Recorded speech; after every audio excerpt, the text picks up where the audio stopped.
కుమార్తెను తనకు దూరం చేశాడని కక్ష పెంచుకున్న అత్త అల్లుడికి కిడ్నాప్ చేసిన ఘటన గుంటూరు జిల్లా తెనాలిలో జరిగింది. తెనాలి సీఎం కాలనీకి చెందిన మణికంఠ వినుకొండకు చెందిన లిఖితను 4 ఏళ్ల క్రితం వివాహం చేసుకున్నారు.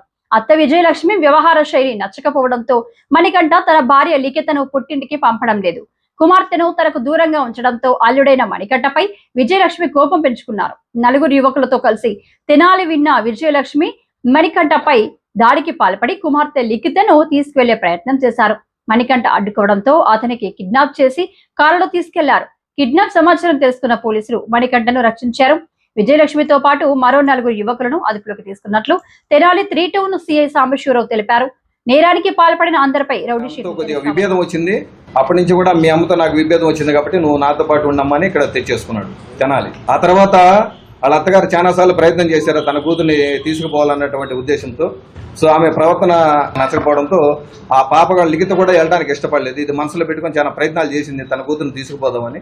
ఎన్ని ప్రయత్నాలు చేసినప్పటికీ విఫలం కావడంతో చివరి ప్రయత్నంగా తనకి పరిచయం ఉన్నటువంటి మల్లెల వేణుగోపాల్ అనే అతను వినుకొండ పట్టణం, అదేవిధంగా నక్కా కిరణ్ అని గుంటూరు టౌను, అదేవిధంగా బండారు యశ్వంత్ వర్ధన్ అని మన తెనాలి పట్టణమే, అదేవిధంగా బొత్తల కోటేశ్వరరావు పిడుగురాళ్ల పట్టణం, వీళ్ళందరినీ ఒక కారు తీసుకొని వచ్చి అతన్ని బలవంతంగా కిడ్నాప్ చేసుకొని తీసుకుపోయి తెనాలి అవుట్స్కట్స్ లో అతని మీద భౌతిక దాడి చేయడం అనేది జరిగింది. సమయానికి కర్ముల్లా ఎస్ఐ గారు అదేవిధంగా సిబ్బంది వాళ్ళ ఫ్రెండ్స్ వెళ్ళి అతన్ని ప్రొటెక్ట్ చేసుకొని తీసుకురాబోతే ఇంకో పెద్ద సంఘటన కూడా జరుగుండేదని తెలుస్తా ఉంది. అంటే విచారణలో అది తేలింది.